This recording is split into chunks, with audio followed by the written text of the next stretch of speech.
Bonjour mes amis, que Dieu vous bénisse. Dieu, dans la personne du Saint-Esprit, soit avec vous tous. Bien, j'aimerais que vous sachiez, lorsque Jésus a ordonné à ses disciples de prêcher l'Évangile, il a dit, dans quelque maison où vous entriez, dites d'abord que la paix soit sur vous. J'entre dans votre maison,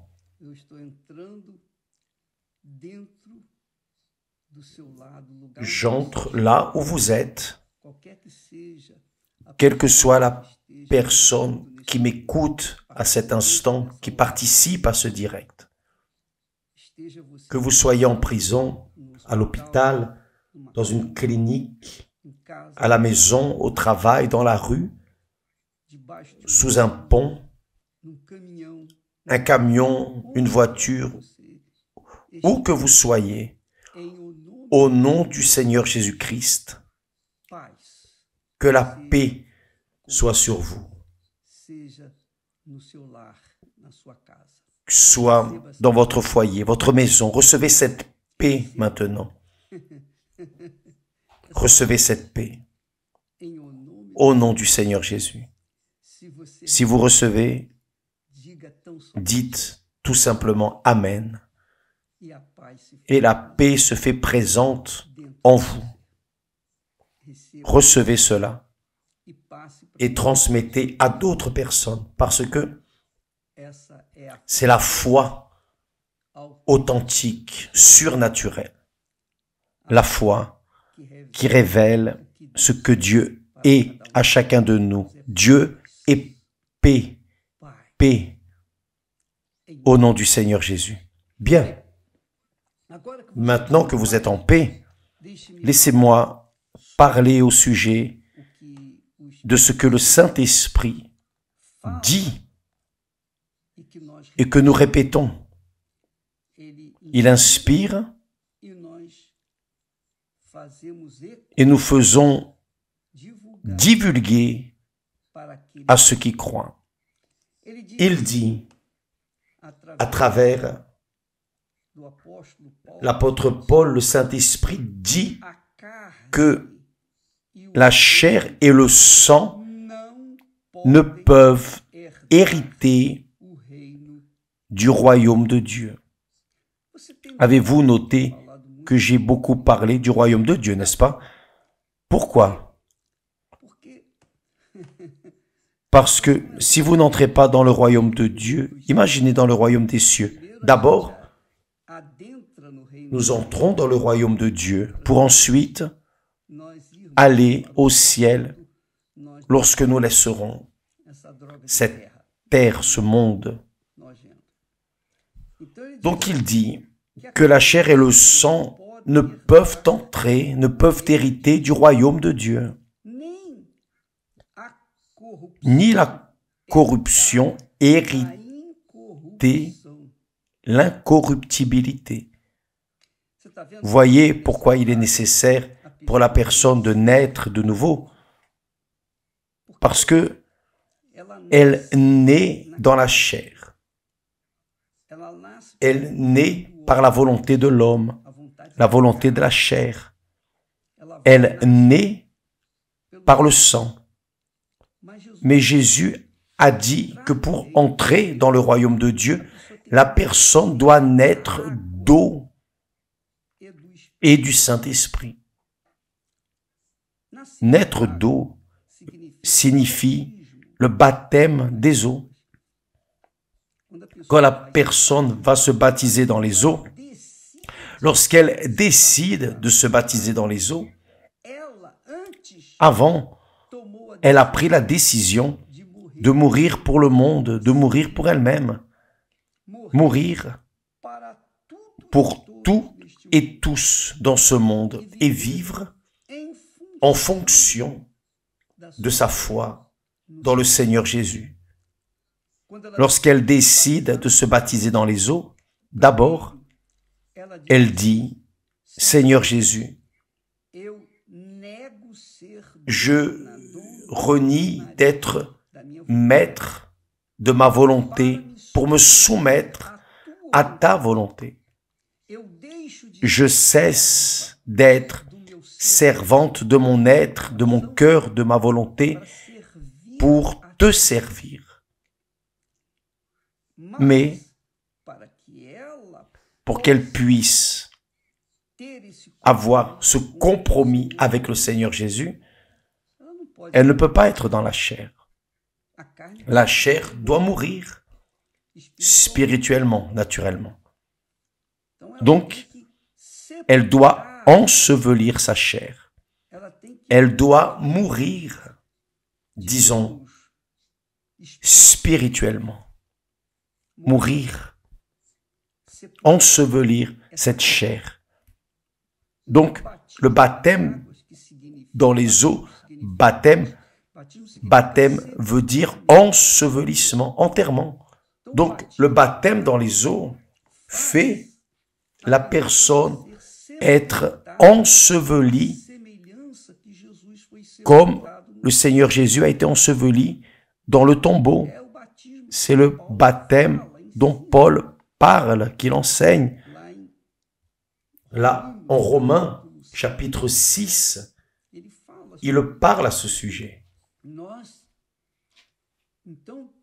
Donc, une fois que nous renions notre cœur, notre volonté, nos désirs, nos volontés, mourant véritablement pour le monde social, familial, tout, alors nous sommes ensevelis dans les eaux par immersion. Et là,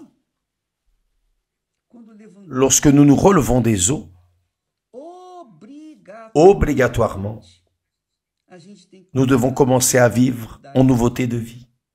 C'est-à-dire, la chair a été ensevelie, nous nous levons en esprit, par la foi. Attention, par la foi surnaturelle.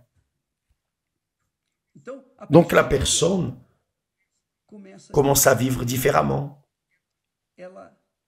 Elle a une nouvelle pensée, un nouveau cœur. Elle a un comportement éthique, un caractère véritable, parce qu'elle est morte pour elle. Donc sa chair est ensevelie. Elle est morte. Pour tout et tous, elle est morte, mais pour Dieu, elle est vivante. Et là, qu'arrive-t-il? Une fois que la personne s'est repentie, a confessé Jésus comme Seigneur, maître de sa vie, se considérant servante, ayant enseveli sa chair, son corps du péché. La Bible dit que notre corps est le corps du péché. Ensevelissant ce corps, la personne est morte.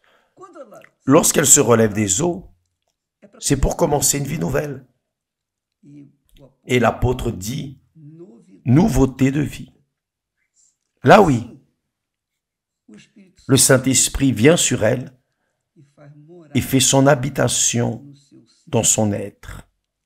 Et c'est lui qui va la conduire, diriger ses pensées, son cœur, ses yeux. Et elle, évidemment, va obéir à sa voix. Parce que maintenant, elle n'est plus dans la chair, elle est dans l'esprit. Donc, c'est ce que veut dire entrer dans le royaume de Dieu. Naître d'eau et naître du Saint-Esprit. Qui est né de la chair, dit Jésus, est chair. Celui qui est né de l'Esprit Saint est esprit. Donc, lorsqu'elle naît de l'Esprit, elle est spirituelle. Elle commence à avoir une nature divine. La nature divine. Un nouveau cœur, une nouvelle pensée, une vie nouvelle. C'est la réalité. C'est difficile. Ce n'est pas difficile pour Dieu. Ce ne l'est pas. Mais c'est difficile ou cela devient difficile tant que la chair est vivante. Mais si la personne meurt dans le baptême d'eau, si elle a véritablement été ensevelie dans le baptême d'eau, alors là, bien sûr qu'elle va réussir à surpasser ses désirs et volontés de la chair, parce qu'elle est une nouvelle créature. C'est pour cela que Jésus a dit à ses disciples, « Allez, guérissez les malades et dites-leur que le royaume de Dieu est venu à eux. » Par exemple, en cet instant, le royaume de Dieu vient jusqu'à vous. Mais évêque, le royaume de Dieu est venu jusqu'à vous, maintenant. Pour que ce royaume puisse, pour que vous puissiez prendre possession du royaume qui est venu jusqu'à vous, il est là à la porte de votre cœur, pour que ce royaume se matérialise dans votre vie maintenant. Vous devez dire, je veux, j'accepte, je me livre, je me soumets à la volonté du roi et Seigneur Jésus-Christ. Parce que le royaume de Dieu, le Seigneur Jésus est le roi. Et il cesse d'être simplement une parole pour se matérialiser en vous. Lorsque vous écoutez la parole, vous écoutez la voix de Dieu. Et Jésus vous dit, le royaume de Dieu est venu jusqu'à vous, mon royaume. Vous me voulez? À un autre moment, il a dit, voici, je suis à la porte et je frappe. Si quelqu'un entend ma voix et accepte, alors j'entrerai, il va ouvrir la porte et j'entrerai. C'est vous qui devez ouvrir la porte. Vous savez que le cœur, c'est une porte à une porte où la poignée est du côté intérieur. Personne ne peut ouvrir de l'extérieur. Seule la personne peut ouvrir son cœur. Elle seule a l'autorité pour dire « je veux ». Donc, elle ouvre la porte parce qu'elle veut, elle désire. Vous voulez? Voulez-vous le royaume de Dieu maintenant, cet instant? Alors, je vais prier pour vous. Vous qui voulez entrer dans le royaume de Dieu. Vous qui voulez laisser le royaume de Dieu entrer en vous. Et cela va arriver maintenant. Au nom du Seigneur Jésus. Peu importe ce que vous êtes, ce que vous avez fait ou pas fait. Dès l'instant où vous ouvrez la porte de votre cœur, le royaume de Dieu entre et se fait présent, ou plutôt le roi du royaume de Dieu, qui est Jésus, entre et fait sa demeure en vous. Prions. Vous voulez? Certainement. Donc, là même où vous êtes, fermez vos yeux. Et au nom du Seigneur Jésus, mon Père, j'ai enseigné ta parole, j'ai prêché ta parole, tes promesses. Le Seigneur a dit, allez dans le monde entier, prêcher l'évangile à toute la créature qui croit et sera baptisé, sera sauvé. Donc, je demande, mon Seigneur, qu'en cet instant, cette personne qui dit « je veux » plus que tout, plus que l'air pour vivre, plus que tout dans ce monde, je veux entrer dans ton royaume, mon Père. Alors je demande que le Seigneur fasse ce miracle, qui est le miracle des miracles, se produire maintenant, que la lumière soit la lumière du royaume de Dieu, qu'elle pénètre dans ce corps souffrant, abattu, blessé, fatigué, surchargé. Cette créature, mon Père, qui se rend à toi librement, spontanément. Alors, que ta volonté soit faite dans sa vie, maintenant, mon Père. Si je ne demande pas trop, je demande que cela soit maintenant, parce qu'il est possible que demain, il n'y ait plus de temps ou tout à l'heure, que cela soit maintenant. Au nom du Père, du Fils et du Saint-Esprit. Amen. Et grâce à Dieu. Grâce à Dieu, mes amis. Nous allons suivre de l'avant dans ce jeûne de Daniel, parce que je crois qu'il a fait sa part. Vous avez fait la vôtre, j'ai fait la mienne, vous avez fait la vôtre, il a déjà fait la sienne. Que Dieu vous bénisse tous et à demain. N'oublions pas qu'aujourd'hui, que ce soir, la nuit de l'âme, tous les mercredis, l'étude biblique, un message non seulement de foi pour conquérir des bénéfices de ce monde, mais surtout pour conquérir le royaume de Dieu. Et cette foi, mes amis, vient en écoutant la parole de Dieu. Voulez-vous avoir une foi semblable à celle du pasteur, de l'évêque? Voulez-vous avoir cette foi? Alors, vous devez écouter la parole de Dieu. Écoutez la parole du royaume de Dieu. C'est ainsi que la foi vient. Donc, aujourd'hui, durant toute la journée, spécialement le soir, la réunion est pour les personnes intéressées dans le royaume de Dieu.